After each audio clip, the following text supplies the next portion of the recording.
का? ठीक से रिवीजन हो रहा है सब लोगों का?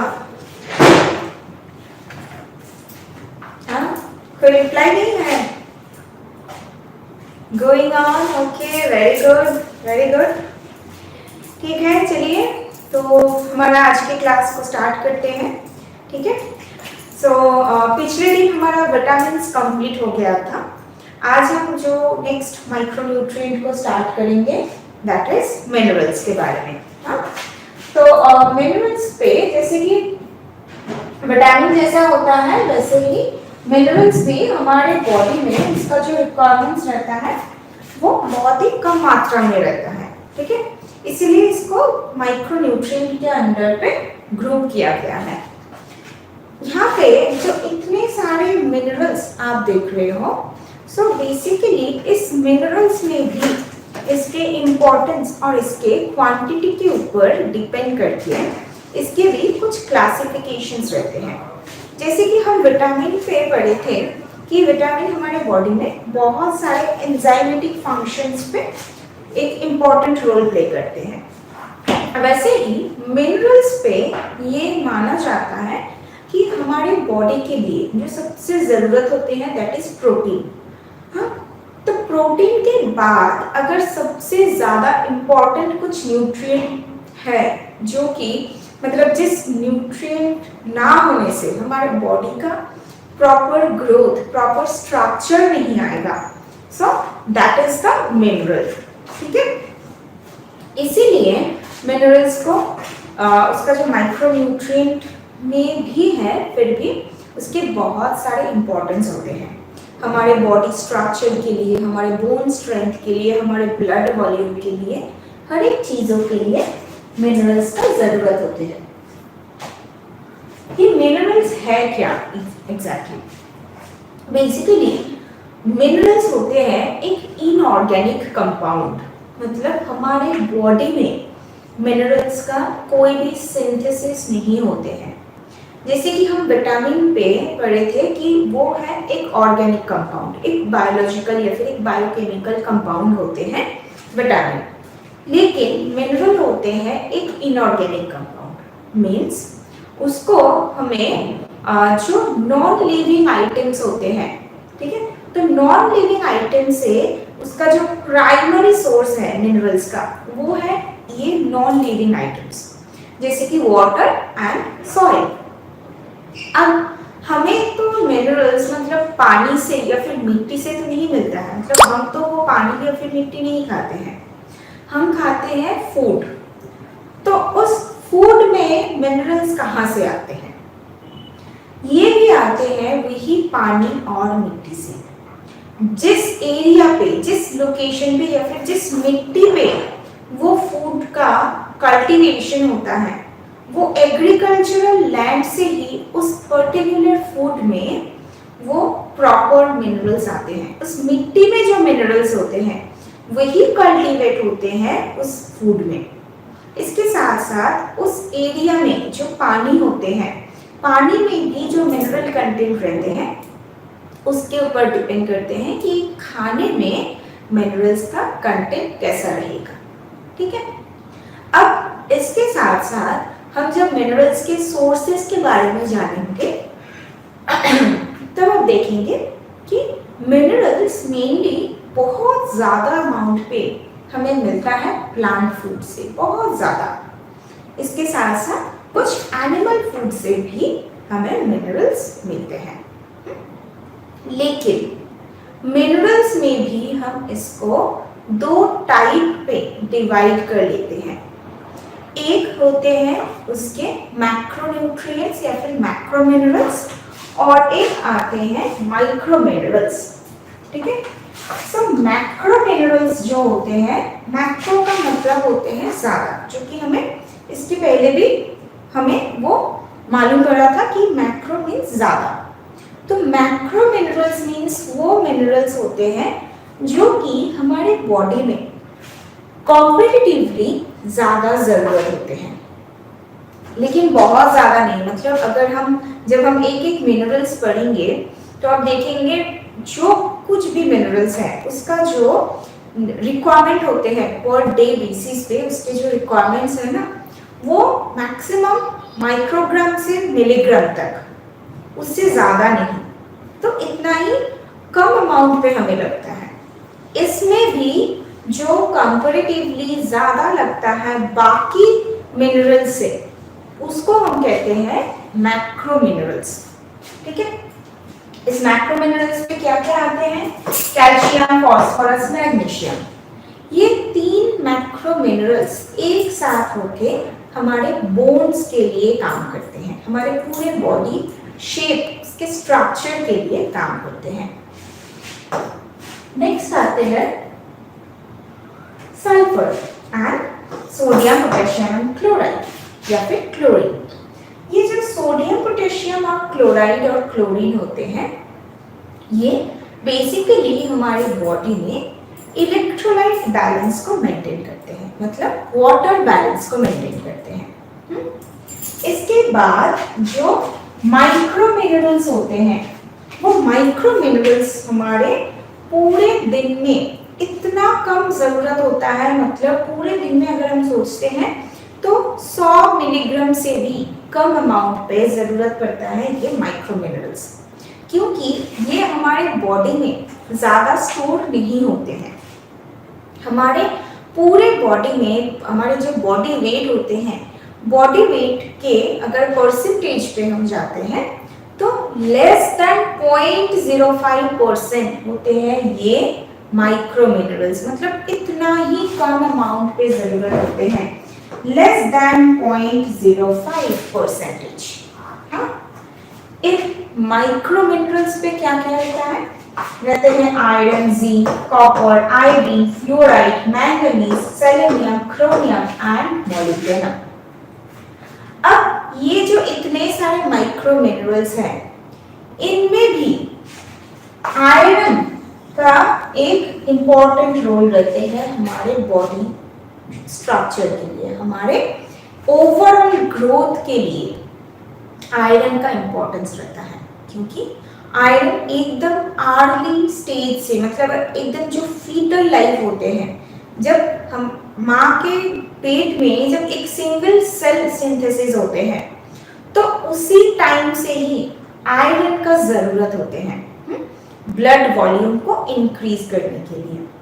तो इसीलिए अगर हम आयरन के इंपॉर्टेंस की बात करते हैं, तो आयरन को हम मैक्रो मिनरल्स जैसा कंसीडर करते हैं, क्योंकि आयरन का इंपॉर्टेंस इतना ज्यादा है। ठीक है, तो इसीलिए आयरन को हम मैक्रो मिनरल्स के साथ कंपेयर करते हैं या फिर उसके जैसा ही कंसीडर करते हैं। लेकिन अगर हम लॉजिकली सोचते हैं माइक्रो और मैक्रो मिनरल्स के बारे में, तो फिर आयरन को हम माइक्रो मिनरल्स पे ही डालते हैं, क्योंकि आयरन का रिक्वायरमेंट बहुत बहुत कम होता है। ठीक है, यहां तक क्लियर है सबको? ये पोर्शन क्लियर है? Okay, very good. अब नेक्स्ट फिर हम आते हैं जो हमारे इंपॉर्टेंट मैक्रो मिनरल्स होते हैं, दैट इज कैल्शियम। अब कैल्शियम के बारे में जब हम बात करते हैं, तो कैल्शियम सुनते ही हमारे मन में जो आते हैं, अच्छा कैल्शियम मतलब वो हमारे बोन्स को स्ट्रेंथन करने के लिए जरूरी है, और ये कैल्शियम हमें कहाँ से मिलेगा? हमें दूध से मिलता है कैल्शियम। यही हम वर्षों से यही सुनते आते हैं कि कैल्शियम हमें दूध से मिलेगा और कैल्शियम से हमारे बोन स्ट्रॉन्ग होगा। इनफैक्ट एडवर्टाइजमेंट में भी यही दिखाते हैं। लेकिन अल्टीमेटली कैल्शियम का फंक्शन सिर्फ हमारे बोन्स को स्ट्रेंथन करने के लिए नहीं होते हैं, वो तो बस एक स्टोर हाउस होते हैं। हमारे बोन्स इस कैल्शियम का एक स्टोर हाउस होते हैं और कुछ नहीं, ताकि हमारे ये जो पूरे बॉडी जो वेट होते हैं, पूरे बॉडी स्ट्रक्चर जो होते हैं, उसको मेंटेन करने के लिए हमारे बोन्स की जरूरत है। लेकिन कैल्शियम का काम कुछ अलग होते हैं। ठीक है, बेसिकली जो कैल्शियम होते हैं, हम जितना भी कैल्शियम लेते हैं पूरे खाने में, हम जितना भी कैल्शियम लेते हैं, ये जरूरी नहीं है कि सारा कैल्शियम हमें हमारे बॉडी में एब्जॉर्ब हो जाएगा। हम जितना भी कैल्शियम लेते हैं ना, उसमें से ओनली 4% हमारे बॉडी में एब्जॉर्ब होते हैं। बाकी जितना भी कैल्शियम रहता है वो हमारे बॉडी से वेस्ट हो जाते हैं। सो कितना हमें जरूरत पड़ता है, हमारा टोटल कैल्शियम हमारे फूड में से टोटल कैल्शियम जो मिलता है उसमें ओनली 4% हमारे बॉडी पे एब्जॉर्ब होते हैं। ठीक है, उसके बाद ये 4% से भी 99% हमारे बोन्स पे रहते हैं। 99% रहता है हमारे बोन्स पे, और बाकी जो रहता है वो रहता है हमारे ब्लड पे। ये रहता है हमारे बोन्स और पिग पे, जो हार्ड स्ट्रक्चर होते हैं हमारे बॉडी का, और ये बाकी 1% रहते हैं हमारे ब्लड पे। ठीक है, जो कैल्शियम हमें पूरे दिन में जरूरत पड़ता है उसका रिक्वायरमेंट करीब 1000 से 1200 ग्राम तक होते हैं। ठीक है, एक प्रॉपर एडल्ट मेल की बॉडी में या फिर प्रॉपर एडल्ट वुमन के बॉडी में भी 1000 से लेकर 1200 तक हमारे बॉडी में पूरे कैल्शियम का रिक्वायरमेंट रहता है। लेकिन हमारे मतलब खाने में कितना कैल्शियम चाहिए वो डिपेंड करते हैं कुछ मिलीग्राम के हिसाब से। ठीक है, यूजुअली अगर देखा जाए तो हमारे पूरे बॉडी में जितना भी मिनरल्स होते हैं उस पे सबसे ज्यादा अमाउंट पे रहते हैं ये कैल्शियम। और एक नॉर्मल एडल्ट लोगों के लिए उनके पर डे अगर कैल्शियम रिक्वायरमेंट हम सोचते हैं, so that is only 600 milligram per day. This is for adult. ठीक है, एडल्ट के लिए ये ओनली 600 मिलीग्राम पर डे होते हैं। और ये रिक्वायरमेंट तब बढ़ता है जब एक ग्रोइंग फेज पे रहते हैं कोई, जैसे कि बॉयज और गर्ल्स, एडोलेसेंट गर्ल्स या फिर एडोलेसेंट बॉयज जो कि ग्रोथ पीरियड पे हैं, लाइक 10 to 15 इयर्स के जो ड्यूरेशन रहता है उस पे ग्रोथ पीरियड होते हैं, वो उस टाइम पे कैल्शियम रिक्वायरमेंट होते हैं 800 मिलीग्राम पर डे। ठीक है, 800 milligram per day, that is from 10 to 15 years of age. Okay, next क्या है,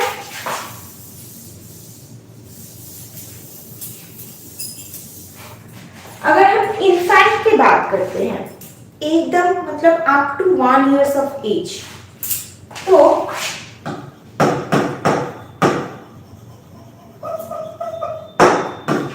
उस पे भी कैल्शियम रिक्वायरमेंट बहुत ज्यादा कम नहीं होते हैं। That is also 500 milligram per day, इतना ही जरूरत होते हैं हमारे कैल्शियम का बॉडी में। नेक्स्ट लेवल पे जब वुमेन के लिए, एडल्ट वुमेन के लिए उनकी जब प्रेगनेंसी या फिर लैक्टेटिंग पीरियड आते हैं तो सिर्फ उन सिचुएशन में ही कैल्शियम रिक्वायरमेंट जो है वो डबल हो जाते हैं। ये जो कैल्शियम रिक्वायरमेंट है इससे डबल हो जाते हैं। ठीक है, राइट, प्रेगनेंसी एंड लैक्टेशन,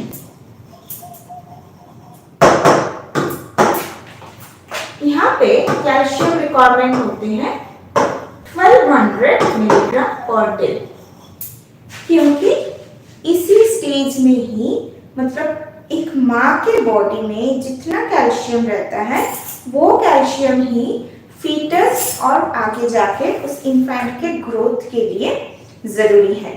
बाकी पूरे साल तक मतलब अगर हम इसको 18 इयर्स भी मानते हैं तो 10 to 18 इयर्स तक हमें ये 800 मिलीग्राम की जरूरत होते हैं। उसके बाद even for old age also ये 600 मिलीग्राम का ही कैल्शियम रिक्वायरमेंट होते हैं। ठीक है, यहाँ तक क्लियर है?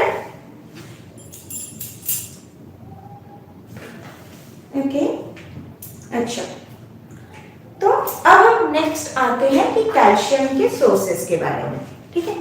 तो जैसे कि मैं बोल रही थी कि कैल्शियम के ये जो सोर्सेस आते हैं, ये रिक्वायरमेंट को फुलफिल करने के लिए हमें जो सबसे आगे जानना है कि कैल्शियम के सोर्सेस क्या हैं। यूजुअली जो कि मैं बोल रही थी कि मिल्क पे कैल्शियम रहता है, जरूर मिल्क पे कैल्शियम रहते हैं बहुत, और मिल्क का जो कैल्शियम है वो हम बहुत अच्छे से अब्सॉर्ब भी कर सकते हैं, लेकिन ऐसा नहीं है कि मिल्क पे सबसे ज्यादा कैल्शियम रहता है। रादर मिल्क से कहीं गुना ज्यादा कैल्शियम रहते हैं जो स्मॉल फिशेस होते हैं, जिसके जो बोन्स होते हैं ना, फिश बोन्स जो होते हैं, वो अगर हम ऐसे ही चबा के खा सकते हैं तो उन फिशेस में कैल्शियम सबसे ज्यादा होते हैं। कितना ज्यादा? करीब 1000 से 1500 मिलीग्राम पर 100 ग्राम्स हमें कैल्शियम मिलता है। पर 100 gram of this small fishes can provide us up to 1000 to 1000 to 2000 milligram of calcium, ठीक है। that is very very important. Next, अगर हम बाकी एनिमल प्रोडक्ट में दूध की बात करते हैं, तो दूध में जहां पे हमें रहता है ओनली, दूध में हमें रहता है ओनली 120 to 150 मिलीग्राम पर 100 ग्राम, ठीक है, जो कि बहुत ज्यादा नहीं है। 120 से 150 मिलीग्राम तक मैक्सिमम हमें दूध में से मिलता है। जब हम बाकी जो फूड प्रोडक्ट्स होते हैं, मतलब जो प्लांट फूड होते हैं, प्लांट फूड में हमें कंपैरेटिवली कैल्शियम ज्यादा मिलता है। जैसे कि कोई भी ग्रीन वेजिटेबल्स हो, ग्रीन लीफी वेजिटेबल्स होते हैं, इसके साथ साथ जो सीड्स होते हैं, होल ग्रेन्स होते हैं, इसमें हमें कैल्शियम मिलता है। सीड्स में जैसे कि क्यूमिन सीड्स, हाँ, या फिर पॉपी सीड्स, ये सारे चीजों में कैल्शियम ज्यादा रहता है। सिसम सीड्स में कैल्शियम ज्यादा रहता है। अगर पॉपी सीड्स के अगर आप पॉपी सीड्स की बात करते हैं तो पॉपी सीड्स में करीब 1500 से 1600 मिलीग्राम तक कैल्शियम हमें मिलता है, ठीक है।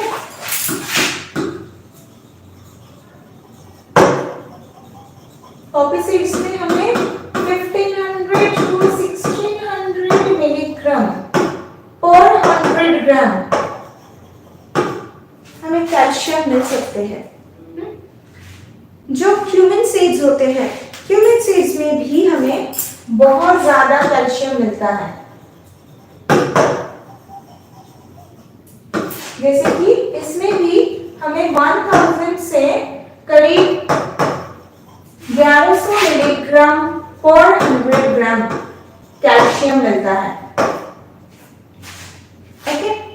नेक्स्ट जो होते हैं मस्टर्ड सीड्स या फिर सिसम सीड्स जो होते हैं, सिसम सीड्स में भी हमें इतना ज्यादा कैल्शियम मिलता है।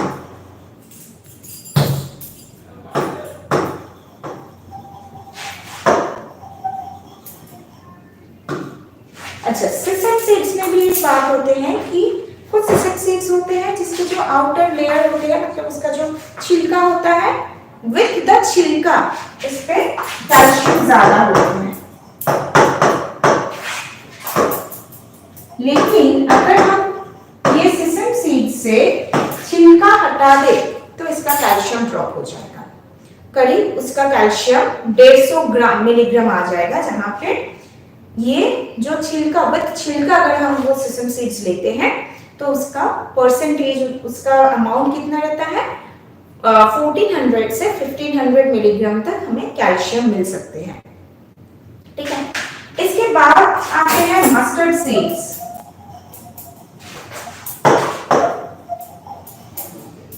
मस्टर्ड सीड्स में हमें ऑलमोस्ट 500 मिलीग्राम और 100 ग्राम कैल्शियम मिलता है, ठीक है।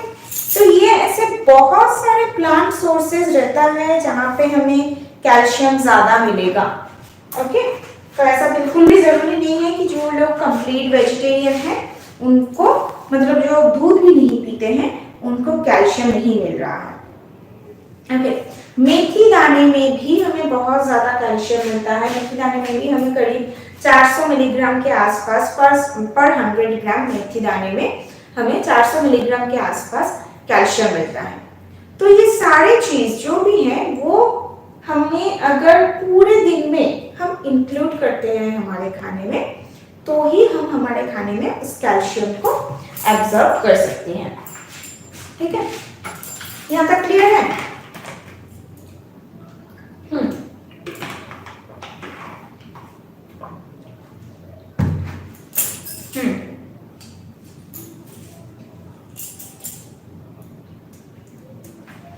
कंपेंसेट करने के लिए जरूरी नहीं है, लेकिन हाँ आमंड्स में कैल्शियम रहता है।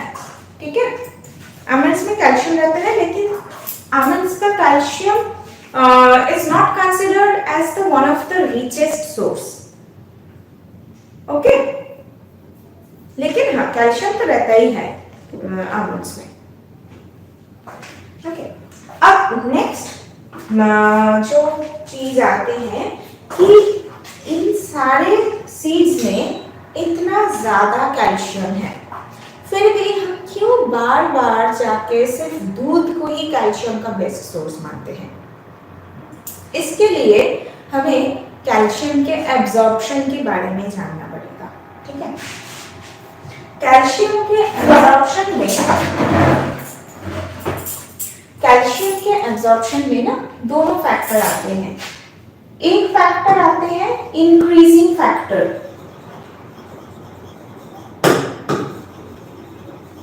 ठीक है, और एक फैक्टर आते हैं which is known as the decreasing factor।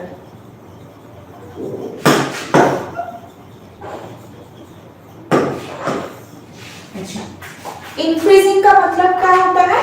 जो कि ज्यादा करेगा, कैल्शियम एब्जॉर्प्शन को ज्यादा करते हैं, और डिक्रीजिंग का मतलब होते हैं जो कि कैल्शियम एब्जॉर्प्शन को कम कर सकते हैं। That is known as decreasing factor. पहले हम बात करेंगे इस इंक्रीजिंग फैक्टर के बारे में। इंक्रीजिंग फैक्टर में जो सबसे पहले आते हैं दैट इज विटामिन डी। अच्छा, विटामिन डी का केमिकल नेम किसको याद है? विटामिन डी का केमिकल नेम क्या है? किसी को याद नहीं? किसी को याद नहीं है विटामिन डी का chemical name? Calciferol. Very good, very good, calciferol. So vitamin D के साथ कैल्शियम का एक डायरेक्ट रिलेशन होते हैं। हमारे बॉडी में जब कैल्शियम आते हैं तो ऐसा नहीं कि वो डायरेक्टली हमारे बोन्स पे चले जाते हैं, ऐसा नहीं होते हैं। ठीक है, हमारे बॉडी में पहले हम खाना खाते हैं, उससे कैल्शियम निकालते हैं, तो कैल्शियम को हमारे बोन्स तक लेके जाने के लिए एक प्रोटीन रहता है जिसको नाम है कैल्शियम बाइंडिंग प्रोटीन। तो वो प्रोटीन जैसे कि लाइसिन होते हैं कुछ प्रोटीन्स, ठीक है, लाइसिन होते हैं या फिर मेनली लाइसिन ही होते हैं प्रोटीन। तो ये जो कैल्शियम बाइंडिंग प्रोटीन होते हैं, इस कैल्शियम बाइंडिंग प्रोटीन को सिंथेसिस करने के लिए, उसके सिंथेसिस को रेगुलेट करते हैं ये विटामिन डी। इसीलिए ये कहा जाते हैं कि विटामिन डी कैल्शियम एब्जॉर्प्शन में मदद करते हैं, क्योंकि अगर विटामिन डी है तो आपके बॉडी में वो कैल्शियम बाइंडिंग प्रोटीन जो है वो सिंथेसिस होगा। क्योंकि ये कैल्शियम बाइंडिंग प्रोटीन मतलब कोई भी बाइंडिंग प्रोटीन क्या होते हैं, हर एक न्यूट्रिएंट्स के लिए एक अलग अलग रिसेप्टर रहते हैं, जो रिसेप्टर उस न्यूट्रिएंट्स को कैरी करके उसके साथ बाइंड होके दूसरे जगह तक लेके जाते हैं। जैसे कि अगर हम कहीं पर जाने के लिए कैब लेते हैं या फिर बस या फिर ऑटो लेते हैं, टैक्सी पकड़ते हैं, तो सेम हमारे बॉडी में भी वैसा रहता है। अगर हमको कलकत्ता से दिल्ली जाना है तो मैं कैब नहीं लूँगी, मैं क्या लूँगी, मैं इधर फ्लाइट या और फिर ट्रेन अवेल करूँगी, राइट। तो ये डिपेंड करते हैं कि मैं कहाँ जा रही हूँ, उसके ऊपर मेरा व्हीकल डिफरेंट होते हैं। सेम हमारे बॉडी में भी सारे न्यूट्रिएंट्स एक ही टाइप के रिसेप्टर या फिर एक ही टाइप के प्रोटीन के साथ इधर उधर नहीं घूम पाते हैं।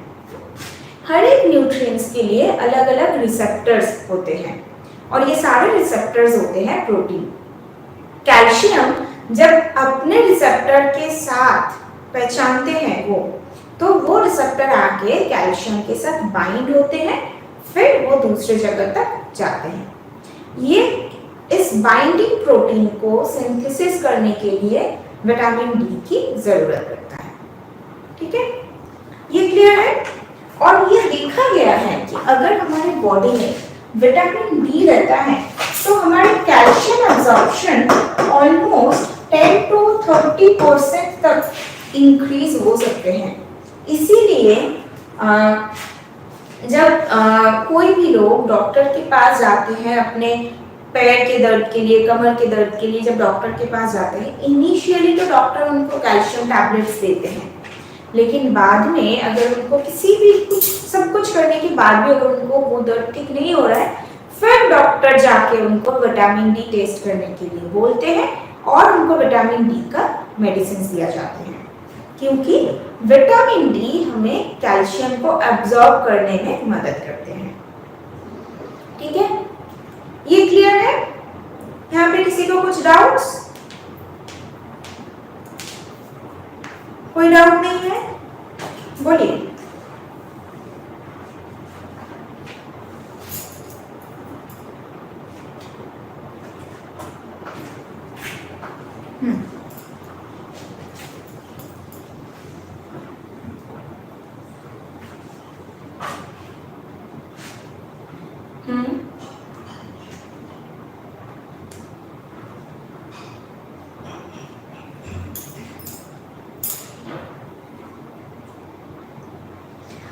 जब हम बोन्स की बात करते हैं तो कैल्शियम ही फर्स्ट हमारे माइंड पे आते हैं, राइट? ये क्यों होते हैं?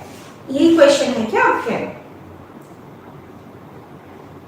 ओके, सो बेसिकली क्या होता है, हमारे बोन्स पे ही maximum amount of calcium store रहते हैं।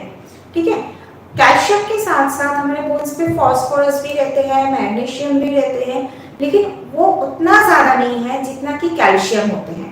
एक्चुअली कैल्शियम की वजह से ही हमारे बोन्स के जो स्ट्रक्चर है वो स्ट्रेंथन होते हैं, इसीलिए हम बोन्स की जब बात करते हैं तो कैल्शियम की बात करते हैं। ठीक है, ओके।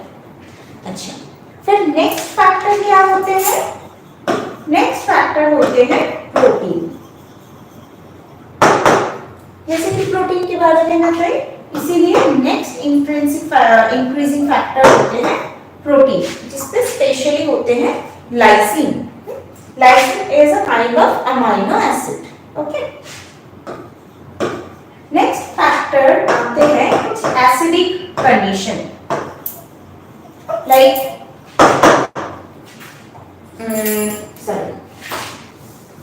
HCl, ascorbic acid और साइट्रिक एसिड। तो ये सारी चीज क्या है? कैल्शियम एक्चुअली बहुत अच्छे से एब्जॉर्ब होते हैं एसिडिक पीएच पे। हमारी बॉडी में जो एसिडिक कंडीशन रहते हैं उसके वजह से कैल्शियम एब्जॉर्प्शन ज्यादा होता है, लेकिन हाँ वो बहुत ज्यादा एसिडिक नहीं, लेकिन हमारी बॉडी का जो नॉर्मल एसिडिक पीएच रहता है उस पर कैल्शियम एब्जॉर्प्शन ज्यादा होते हैं। जैसे कि ये जो HCl है, HCl और हाइड्रोक्लोरिक एसिड कहाँ रहते हैं? हमारे स्टमक पे रहते हैं। स्टमक पे हम जब प्रोटीन डाइजेशन पढ़े थे तब हमको पता चला कि स्टमक से ये HCl सिक्रेशन होते हैं और वो हमारे गैस्ट्रिक जूस को एक्टिवेट कर देते हैं। तो स्टमक के जो एसिडिक पीएच होते हैं उसकी वजह से कैल्शियम एब्जॉर्प्शन ज्यादा होता है। इसके साथ साथ अगर हम खाने में भी बात करते हैं तो ऐसा कुछ फूड जिसपे कैल्शियम है उसके साथ अगर हम ये एस्कॉर्बिक एसिड या फिर साइट्रिक एसिड ऐड करते हैं तो उसकी वजह से भी कैल्शियम एब्जॉर्प्शन इंप्रूव होते हैं। एस्कॉर्बिक एसिड कहाँ रहते हैं? एस्कॉर्बिक एसिड किसका केमिकल नेम है? Very good, vitamin C. तो कैल्शियम रिच फूड के साथ जब हम विटामिन सी को ऐड करते हैं तो कैल्शियम एब्जॉर्प्शन इंप्रूव हो जाते हैं। नेक्स्ट फैक्टर क्या रहता है कैल्शियम के, दैट इज लैक्टोज। लैक्टोज के और एक नाम क्या है, लैक्टोज का और एक नाम होते हैं, वो क्या है, मतलब किस खाने में लैक्टोज को पाए जाते हैं, किसको याद है, देखते हुए एकदम पहले हम पढ़े थे मिल्क पे, वेरी गुड। सो लैक्टोज को इसीलिए हम मिल्क शुगर बोलते हैं। हाँ, लैक्टोज जिस खाने में रहते हैं तो लैक्टोज भी हमारे कैल्शियम एब्जॉर्प्शन को इंप्रूव करते हैं। इसीलिए कहा जाते हैं कि मिल्क खाने से कैल्शियम ज्यादा मिलेगा, क्योंकि मिल्क में जितना भी कैल्शियम है वो अच्छे से एब्जॉर्ब होते हैं because of the presence of lactose. लेकिन अगर हमारे बॉडी में लैक्टोज को डाइजेस्ट करने के लिए ये लैक्टेज एंजाइम नहीं रहते हैं तो हमें कैल्शियम एब्जॉर्प्शन नहीं होगा, क्योंकि अल्टीमेटली ये लैक्टेज एंजाइम की जरूरत है। लैक्टेज एंजाइम जाके जब लैक्टोज के ऊपर काम करेगा उसी टाइम पे कैल्शियम एब्जॉर्प्शन भी इंप्रूव होगा। ओके, नेक्स्ट फैक्टर क्या आते हैं, नेक्स्ट होते हैं लो फॉस्फोरस।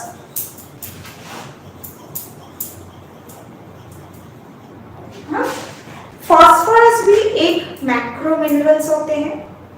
कैल्शियम के साथ फॉस्फोरस का एक दोस्ती है। कैसा दोस्ती, हमारे पूरे बॉडी में जब भी हमें कैल्शियम की जरूरत पड़े, कैल्शियम के साथ साथ फॉस्फोरस चाहिए ही चाहिए। कितना चाहिए, अगर हम कैल्शियम और फॉस्फोरस के रेशियो मानते हैं सो दैट शुड बी 2:1, मतलब जितना हमें कैल्शियम है उससे हाफ ऑफ द अमाउंट हमें फॉस्फोरस चाहिए।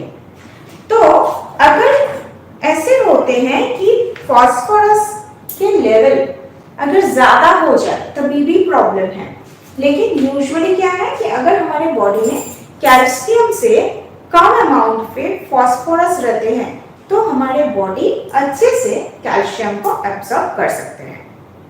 ठीक है, तो ये कुछ फैक्टर्स होते हैं जिन सिचुएशन में हमें कैल्शियम एब्जॉर्प्शन इंप्रूव हो जाते हैं। यहाँ तक क्लियर है सबको?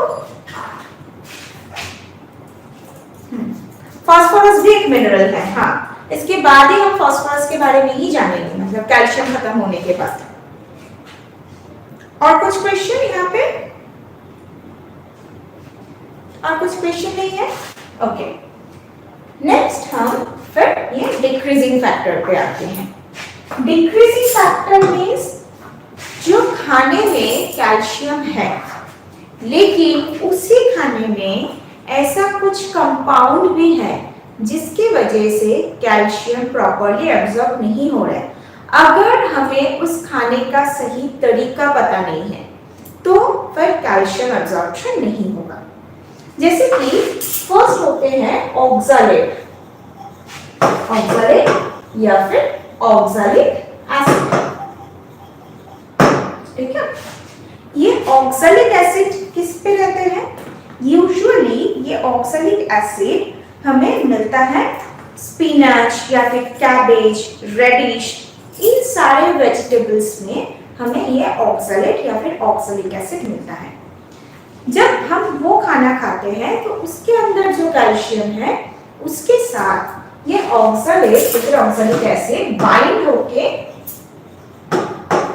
Calcium oxalate, calcium oxalate form करते हैं, जिसकी वजह से कैल्शियम ऑक्सैलेट फॉर्म हुआ मतलब कैल्शियम के साथ ऑक्सैलेट ऐसे हाथ पकड़ के बैठ जाते हैं। वो किसी भी तरह से उस कैल्शियम को रिलीज नहीं होने देते हैं, ताकि कैल्शियम रिलीज होने के बाद प्रोटीन के साथ इंटरेक्शन हो पाए, ऐसा नहीं होने देते हैं। तो इसी वजह से जब हम वो खाना खाते हैं, उसका तरीका भी कैसा होना चाहिए वो भी मैं बताऊंगी। तो जब हम ये खाना खाते हैं तो उसकी वजह से हमारे कैल्शियम प्रॉपरली एब्जॉर्ब नहीं हो पाते हैं। ठीक है, नेक्स्ट कंपाउंड होते हैं फाइटेट या फिर फाइटिक एसिड। हाँ, ये जो फाइटेट या फिर फाइटिक एसिड होते हैं ये मेनली रहते हैं जो होल ग्रेन्स है, ग्रेन्स के जो एकदम ऊपर वाला जो हिस्सा होते हैं उस पे फाइटिक एसिड ज्यादा रहते हैं, जो कि अगेन कैल्शियम के साथ बाइंड होके कैल्शियम फाइटेट क्रिएट करते हैं और कैल्शियम को एब्जॉर्ब नहीं होने देते हैं। अब ये जो दोनों फॉर्म होते हैं जो कि हमें खाने से मिलता है और जहाँ पे हमें पता है कि होल ग्रेन्स खाना कितना जरूरी होते हैं या फिर ग्रीन वेजिटेबल्स खाना कितना जरूरी होते हैं, तो हमें उस खाने को कैसे लेना है। बेसिकली वो खाने को अगर हम सोख करके रखते हैं, पानी में भिगो के रखते हैं, पूरी रात अगर हम उसको भिगो के रखते हैं या फिर उसको अगर हम थोड़ा सा ब्लंच कर लेते हैं, ठीक है, अगर फाइटेट हो, फाइटेट को अगर हम पूरी रात भिगो के रखते हैं उस ग्रेन्स को, उसके बाद अगले दिन पानी को फेंक दिया, पानी के साथ साथ वो फाइटिक एसिड भी चला जाएगा, फिर आप उस होल ग्रेन्स को लीजिए, कोई भी प्रॉब्लम नहीं है। अगर पूरी रात नहीं भी पॉसिबल होता है तो हमें ट्राई करना है कि एटलीस्ट 3 से 4 घंटा मिनिमम हमें इसको पानी में, नॉर्मल पानी में सोक करके रखना है, तो और उसके बाद उस पानी को हमें डिस्कार्ड कर देना है, तो फाइटेट चला जाएगा। नेक्स्ट क्या होते हैं, हम ऑक्सैलिक एसिड को डीएक्टिवेट करने के लिए उसको इधर हम पानी में भिगो के भी रख सकते हैं और नहीं तो जैसे कि ऑक्सैलिक एसिड यूजुअली हमें लीव से मिलता है, पत्तों से, तो उसको तो अगर हम पूरी रात ऐसे पानी में भिगो के रखते हैं फिर अगले दिन वो खाने का चीज नहीं रहेगा, तो इसलिए हम उसको क्या कर सकते हैं, हम उसको पानी से अच्छे से धो के या फिर पानी में ही 1 घंटा भिगो के रख सकते हैं या फिर उसको हम हल्का सा ब्लांच कर सकते हैं।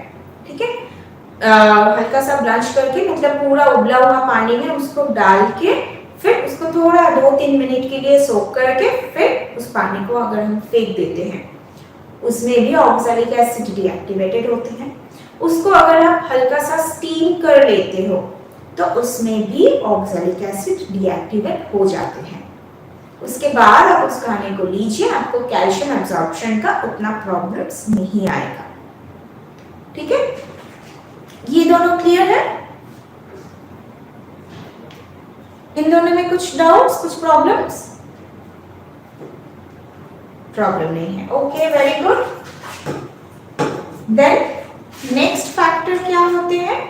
नेक्स्ट फैक्टर होते हैं हमारे जो जीआई सिस्टम होते हैं। ठीक है,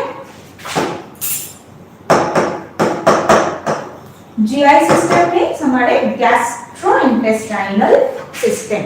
हाँ, तो इस जीआई सिस्टम में अगर कुछ प्रॉब्लम आते हैं जैसे कि बार बार डायरिया या फिर स्टियाटोरिया होते हैं, डायरिया हो रहा है या फिर स्टियाटोरिया। स्टियाटोरिया क्या है? ये डायरिया का जैसा ही होते हैं लेकिन स्टियाटोरिया में लूज स्टूल के साथ साथ फैट भी, अनडाइजेस्टेड फैट भी रिलीज होते हैं। हाँ, तो इन सारे सिचुएशन में क्या होता है ना, हमारे जो इंटेस्टाइन होते हैं, इंटेस्टाइन का जो परमिएबिलिटी है, मतलब उसका जो कॉन्ट्रैक्शन और रिलैक्सेशन, वो एक रिदम पे होते हैं। उस रिदम में गड़बड़ आती है, ठीक है, वो रिदम बिगड़ जाती है। इसकी वजह से बॉडी से जब सारे न्यूट्रिएंट्स निकल जाते हैं तो न्यूट्रिएंट्स के साथ साथ कैल्शियम भी स्टूल के साथ साथ निकल जाते हैं और कैल्शियम एब्जॉर्प्शन हैम्पर होते हैं। ओके, नेक्स्ट क्या होते हैं? इसके साथ साथ हमारे बॉडी में अगर बॉडी बहुत ज्यादा अगर एल्कालाइन हो जाते हैं, बेस अगर बढ़ जाए, हमारे बॉडी में एसिड और बेस इन दोनों का एक बैलेंस होते हैं। हमने अभी भी देखे हैं कि कैल्शियम एसिडिक पीएच पे सबसे अच्छा से एब्जॉर्ब होते हैं।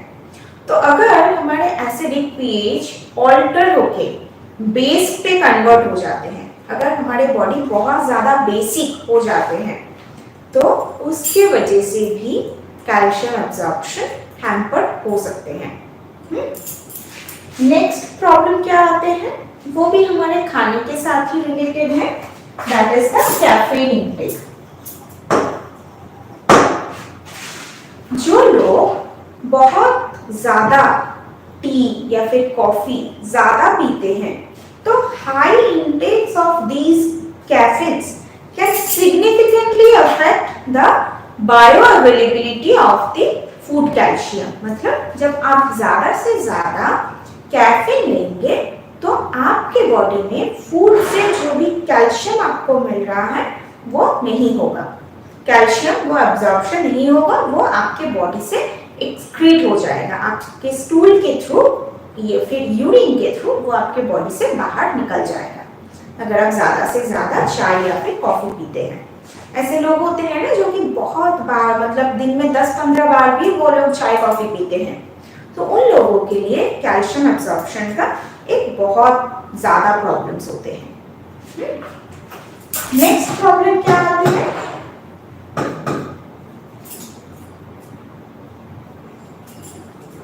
नेक्स्ट प्रॉब्लम आते हैं जो लोग लैक्सेटिव्स यूज करते हैं।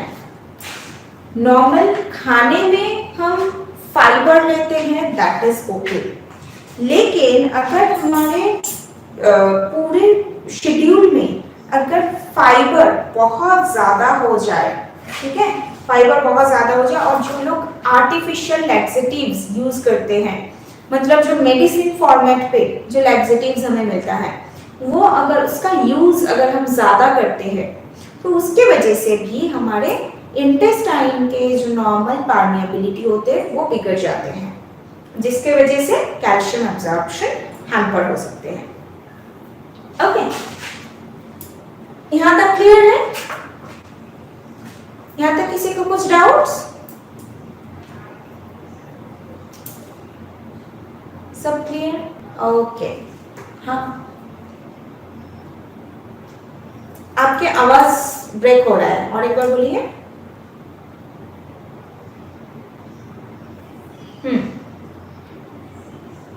ये सिम्टम्स नहीं, ये होते हैं, मतलब इन सारी चीज लेने से कैल्शियम एब्जॉर्प्शन डिक्रीज हो सकता है, कैल्शियम एब्जॉर्प्शन कम हो सकता है। तो वैसे कौन कौन से फैक्टर, कौन कौन से कंपाउंड्स होते हैं जो कि कैल्शियम एब्जॉर्प्शन को हैम्पर कर सकते हैं?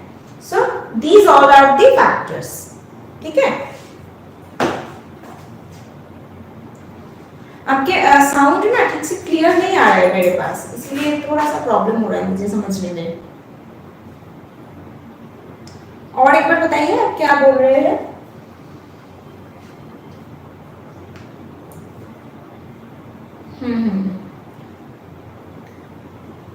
नहीं, डिक्रीजिंग का मतलब क्या है, ये आप बोल रहे हो?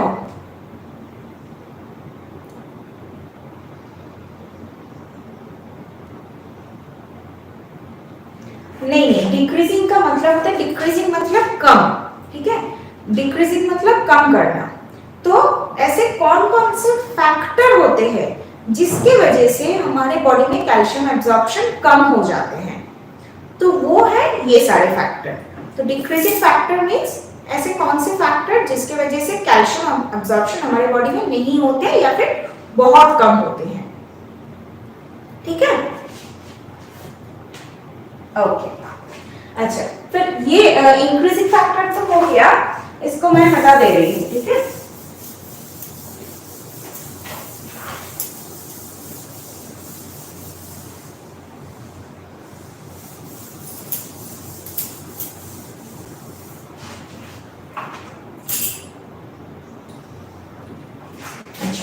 इसके साथ और भी कुछ फैक्टर्स आते हैं जो कि हमारे लाइफस्टाइल के साथ रिलेटेड होते हैं, कैल्शियम एब्जॉर्प्शन में हमारे लाइफस्टाइल के साथ रिलेटेड होते हैं।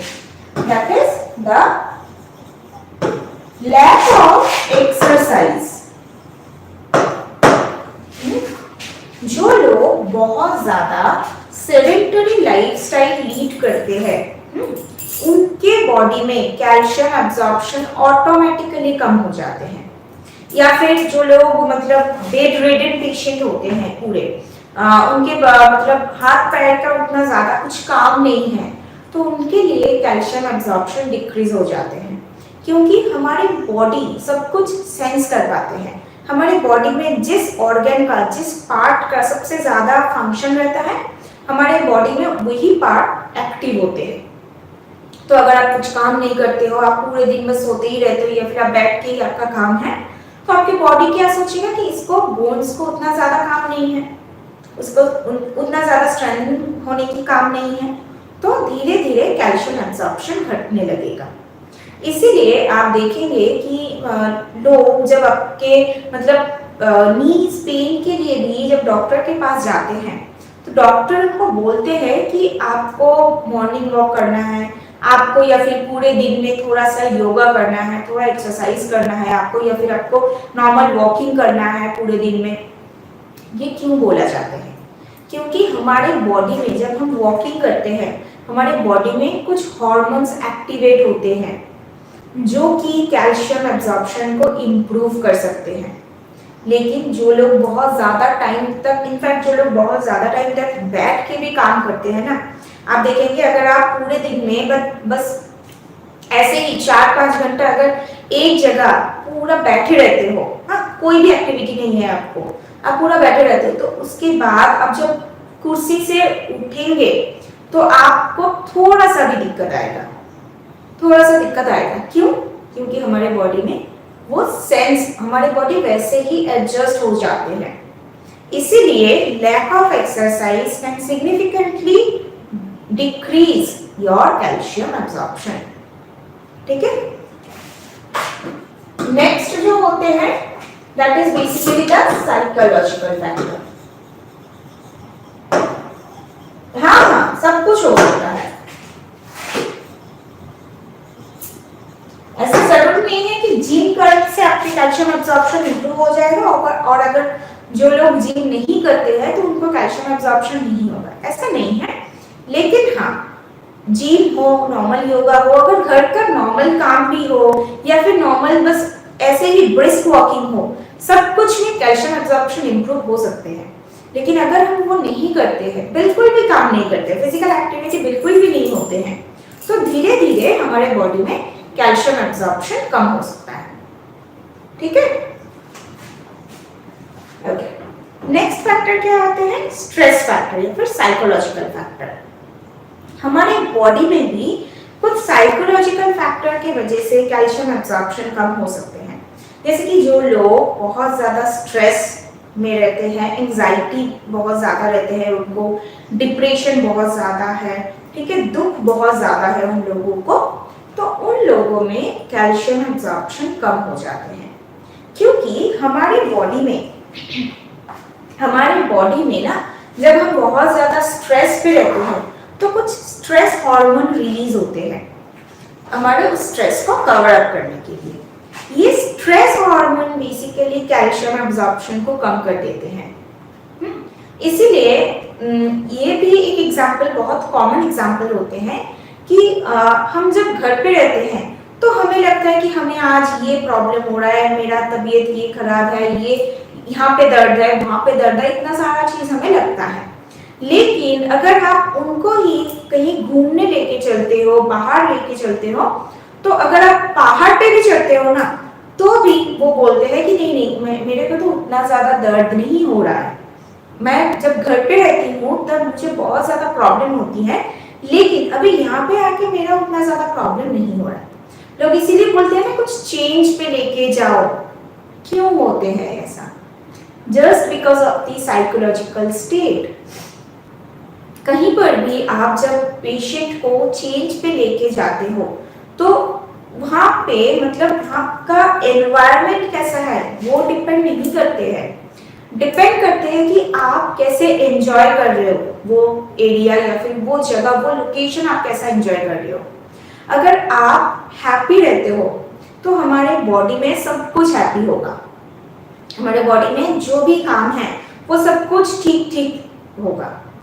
लेकिन जब आप स्ट्रेस पे रहते हो तो हमारे बॉडी में हार्मोनल इम्बैलेंस आएगा, न्यूट्रिशनल एब्जॉर्प्शन हैम्पर होगा। और जब हम घूमने जाते हैं तो हम तो दुखी नहीं रहते हैं, हमारे मन में तो उतना ज्यादा स्ट्रेस नहीं रहते हैं, हम खुशी, हमारे मन में वो खुशी रहता है। इसके वजह से जब हम घूमने जाते हैं हमारा तबीयत भी ठीक रहता है, या फिर लोग होते हैं कि उनका तबीयत ठीक हो जाते हैं। जब वो घूमने के बाद वो घर पे भी लौटते हैं तो उनका तबीयत बहुत बढ़िया सा होता है, क्योंकि उनका कोई भी स्ट्रेस नहीं था उस टाइम पे। और फिर से घर लौटने के बाद फिर से 1-2 दिन के बाद जब वो सेम चीज आते हैं फिर से उनका तबीयत बिगड़ना स्टार्ट हो जाते हैं, क्योंकि हमारे बॉडी में सब कुछ रेगुलेट होते हैं ये साइकोलॉजिकल फैक्टर से। ओके, नेक्स्ट और एक फैक्टर होते हैं, हाँ बोलिए।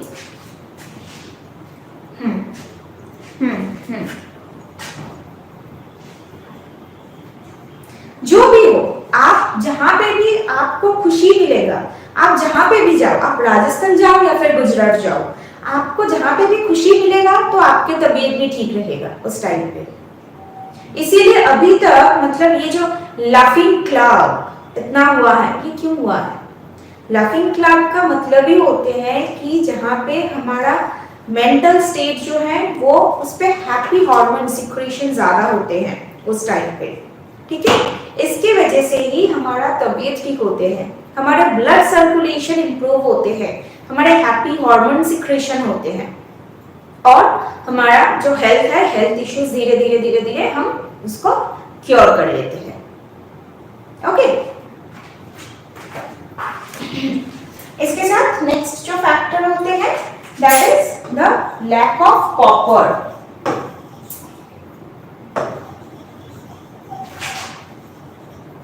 कॉपर भी एक माइक्रो मिनरल्स है, हाँ। तो कॉपर की भी अगर डेफिशिएंसी है हमारे बॉडी में तो उसके वजह से भी हमारे बॉडी में कैल्शियम डेफिशिएंसी हो सकते हैं, ठीक है। ये कुछ फैक्टर्स होते हैं जो कि हमारे कैल्शियम एब्जॉर्प्शन को हैम्पर कर सकते हैं। यहां तक किसी को कुछ डाउट्स? किसी का कुछ डाउट्स यहाँ पे? ओके, वेरी गुड, ठीक है। फिर अब हम देखेंगे कि कैल्शियम के फिर फंक्शन क्या होते हैं, ठीक है। कैल्शियम के फंक्शन में मेजरली जो फंक्शन जो कि हम बार बार बोलते हैं that is the formation of the bone structure. हाँ, हमारे कैल्शियम बोन फॉर्मेशन में एक इंपॉर्टेंट रोल तो प्ले करते ही हैं, जैसे कि हमारे बोन्स का जो स्ट्रेंथ होते हैं, इसके जो रिजिडनेस होते हैं, जिसकी वजह से हमारे बोन्स हमारे पूरे बॉडी के वेट को बियर कर सकते हैं, टॉलरेट कर सकते हैं, वो होते हैं कैल्शियम की वजह से। और हमारे बोन्स पे एक्चुअली 2 लेयर रहते हैं, ठीक है। ये 2 लेयर कैसा है? एक लेयर होते हैं जिसको हम बोलते हैं कॉर्टिकल बोन्स,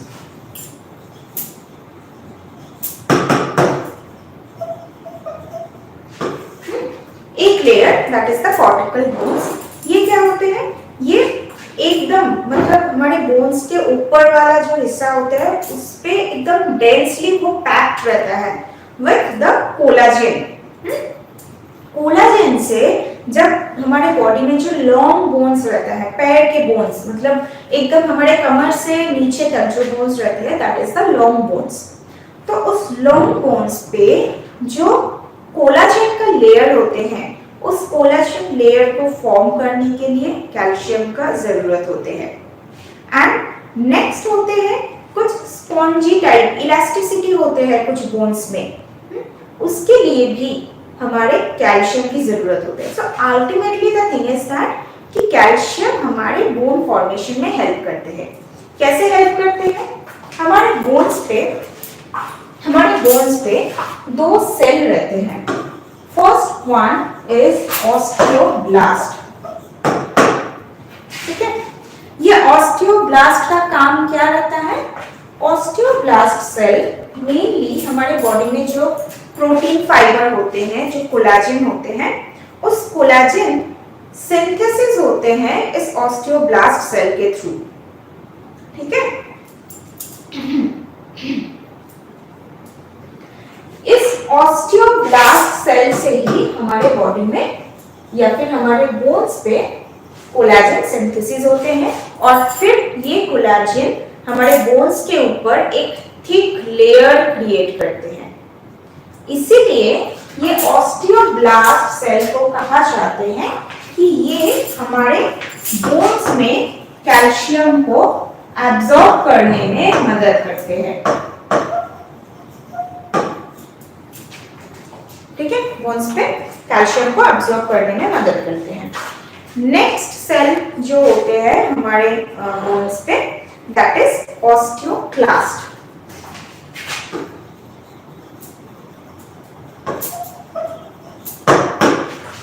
ऑस्टियोक्लास्ट का काम क्या है?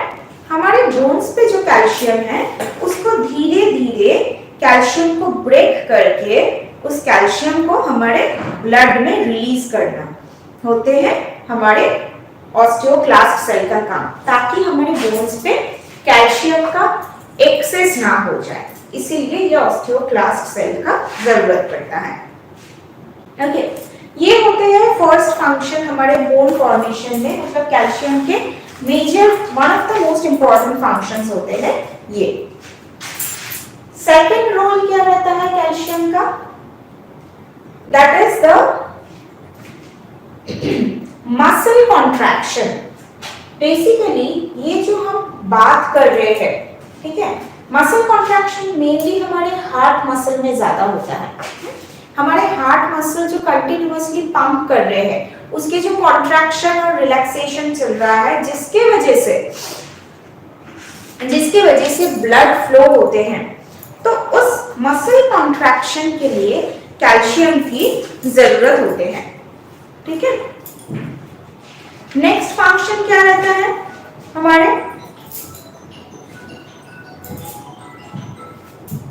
नेक्स्ट होते हैं nerve impulses transmission. Nerve impulses transmission में क्या होते हैं? बेसिकली हमारे पूरे बॉडी में ना सोडियम और कैल्शियम ये दोनों मिनरल्स होते हैं जो कि कॉन्ट्रैक्शन में हेल्प करते हैं।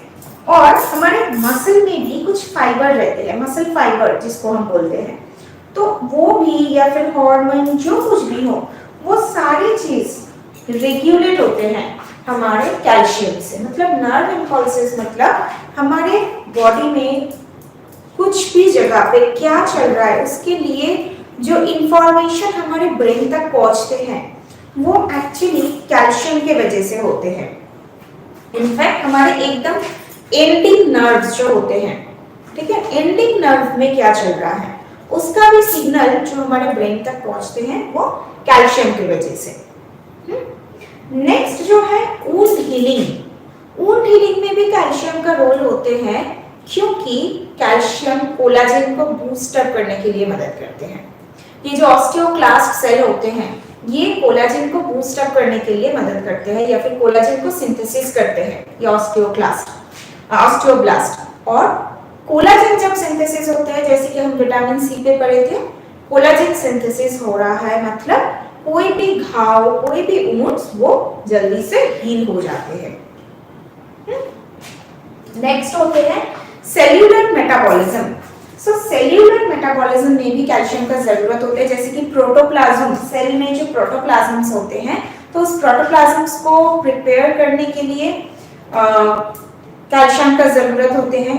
इसके साथ साथ कैल्शियम क्या करते हैं, जो सेल होते हैं, सेल के ऊपर वाला तो एक मेम्ब्रेन रहता है, सेल मेम्ब्रेन, जिसकी वजह से सेल के अंदर या फिर सेल के बाहर कोई भी चीज ऐसे ही नहीं घुस सकते हैं, सेल के बाहर भी कोई न्यूट्रिएंट्स नहीं जा सकते हैं। तो कैल्शियम इस मेम्ब्रेन को मेंटेन करते हैं, जिसकी वजह से हमारे बॉडी में वाटर बैलेंस मेंटेन होते हैं। इसके साथ कैल्शियम के और भी एक इंपॉर्टेंट फंक्शन रहते हैं, that is blood clotting function.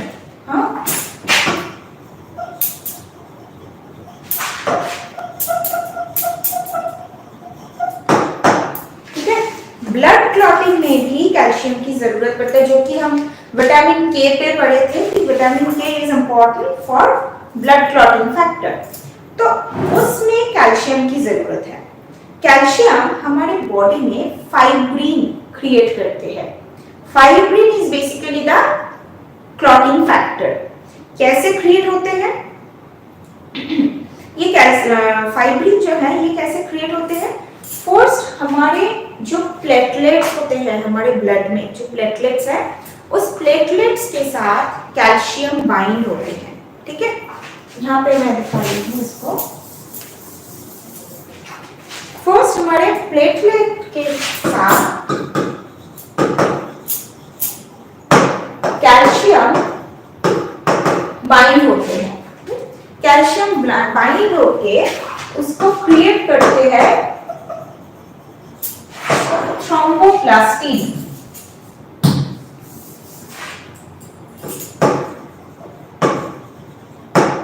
ये सारा चीज हमारे ब्लड के अंदर हो रहा है, थ्रोम्बोप्लास्टिन। अब इस थ्रोम्बोप्लास्टिन के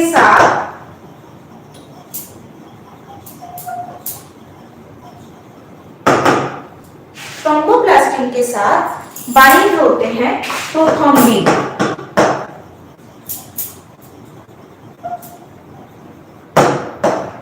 तो इस प्रोथ्रोम्बिन के साथ थ्रोम्बोप्लास्टिन को बाइंड करने के लिए अल्टीमेटली कैल्शियम की जरूरत है, क्योंकि अगर कैल्शियम ना है तो हमारे प्लेटलेट्स जो है वो बाइंड नहीं होगा। प्रोथ्रोम्बिन होके ये क्रिएट करते हैं थ्रोम्बिन।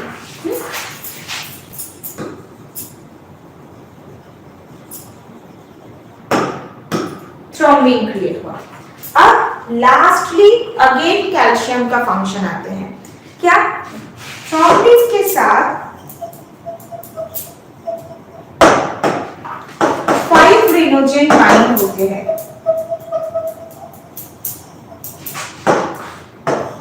और फिर कैल्शियम उसको क्रिएट करते हैं फाइब्रिन में।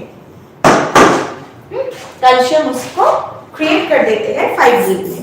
ये जो पूरा फैक्टर होते हैं, जिस टाइम पे ये फाइब्रिन क्रिएट होते हैं, फाइब्रिन एक नेट की तरह पूरा हमारे जहां पे घाव होते हैं, जहां पे कट हो गया, वहां पे ये फाइब्रिन पूरा एक नेट की तरह फैल जाते हैं और वहां पे जाके वो जो ब्लड आते हैं वो ब्लड उस जगह पे जाके अटक जाते हैं, जिसकी वजह से हम ऊपर से देखते हैं कि यहाँ पे ब्लड क्लॉट हो गया, क्योंकि वहां पे उसके ऊपर एक नेट के जैसा एक चादर पूरा वहां पे फैल जाते हैं। इसीलिए जब हम उस जो जहां पे ब्लड क्लॉट होते हैं वहां पे अगर हम थोड़ा सा भी स्क्रैच करते हैं, मतलब उस नेट को हमने फिर से निकाल दिया, तो उसके बाद फिर से वहां से ब्लड आ सकते हैं। ठीक है, तो अल्टीमेटली कैल्शियम का काम यहाँ पे क्या होता है? कैल्शियम ये जो पूरे स्टेप होते हैं, एक स्टेप छोड़ के बाकी जो 2 स्टेप होते हैं, इसमें कैल्शियम का जरूरत होते हैं। तो अगर हमारे बॉडी में कैल्शियम डेफिशिएंट होते हैं तो ब्लड क्लॉटिंग नहीं हो पाएगा। ओके, ये क्लियर है? यहां तक क्लियर है? किसी को कुछ डाउट यहाँ पे? ओके, नेक्स्ट क्या आते हैं? नेक्स्ट कैल्शियम और भी कुछ हार्मोन को सिंथेसिस करते हैं। ठीक है, जैसे कि नेक्स्ट जो होते हैं कैल्शियम हमारे जो पैनक्रियास होते हैं, पैनक्रियास से इंसुलिन हार्मोन सिक्रीशन कब होगा, इसको स्टिम्युलेट करते हैं कैल्शियम। मतलब हमारे बॉडी में जब ग्लूकोज या फिर नॉर्मली हमारे बॉडी में जब ग्लूकोज आते हैं तो पैनक्रियास इंसुलिन हार्मोन को रिलीज करते हैं। अब ये इंसुलिन हार्मोन को कब रिलीज करना है, उसको पैनक्रियास को जाके वो सिग्नल देना, उसको स्टिम्युलेट करना कि नहीं अब तुम इंसुलिन हार्मोन दो, तो ये स्टिम्युलेशन का काम करते हैं कैल्शियम। इसके साथ साथ कैल्शियम के वजह से ही ऐसे कुछ हार्मोन्स रिलीज होते हैं जो कि यूजुअली लैक्टेटिंग मदर के लिए जरूरत पड़ता है। कैल्शियम मेनली लैक्टेटिंग मदर के लिए उनके ब्रेस्ट मिल्क के परसेंटेज को इंप्रूव करने के लिए बहुत ज्यादा जरूरी होते हैं। ठीक है, ये कुछ बेसिक इंपॉर्टेंट फैक्टर रहते हैं कैल्शियम का। ओके, यहां तक क्लियर है? यहां तक किसी को कुछ डाउट्स?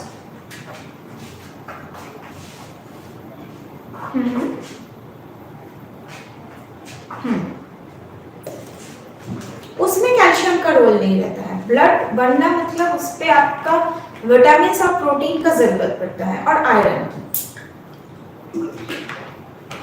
उसमें कैल्शियम का रोल नहीं रहता है। कैल्शियम तो ब्लड क्लॉटिंग को प्रिवेंट करते हैं।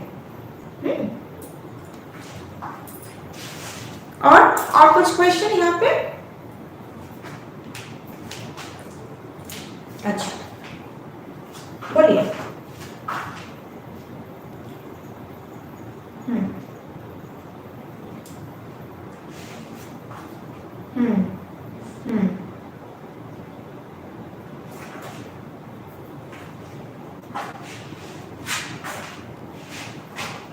नहीं, वो क्या होता है, हमारे ब्लड जो होते हैं, ब्लड एक ब्लड वेसल के थ्रू फ्लो करते हैं, ठीक है। जब भी ब्लड वेसल रप्चर हो जाता है, मतलब ब्लड वेसल जब फट जाते हैं तो वहां से ब्लड निकल जाते हैं। ब्लड निकलने के बाद हमारे शरीर को नहीं पता है कि कौन सा हमारे शरीर के बाहर है और कौन सा शरीर के अंदर का घाव है। तो इसीलिए जब भी वो ब्लड वेसल से ब्लड बाहर निकल जाते हैं, उस टाइम पे ये जो सारे फैक्टर्स रहता है ये काम करना स्टार्ट कर देते हैं, जिसके वजह से इंटरनल हेमरेजेस जो होते हैं वो होते हैं, ठीक है। Okay, anything else? ओके, ठीक है। फिर आज के लिए हमारे कैल्शियम का जो पार्ट है वो इतना तक ही है, ठीक है। नेक्स्ट दिन फिर हम नेक्स्ट मिनरल्स के बारे में बात करेंगे। बोलिए बोलिए बोलिए।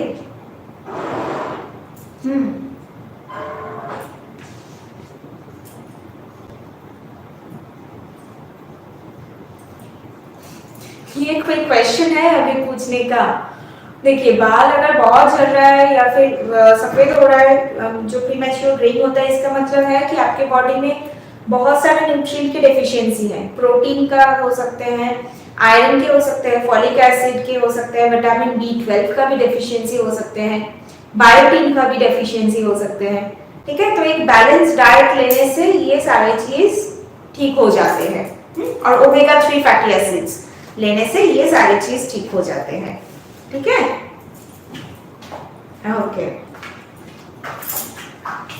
ठीक है। फिर चलिए आज के लिए हम क्लास को यहीं पे एंड करते हैं, ठीक है। फिर नेक्स्ट वीक पे हम नेक्स्ट मिनरल्स के बारे में जानेंगे। Okay, thank you everyone, have a good day, thank you, bye.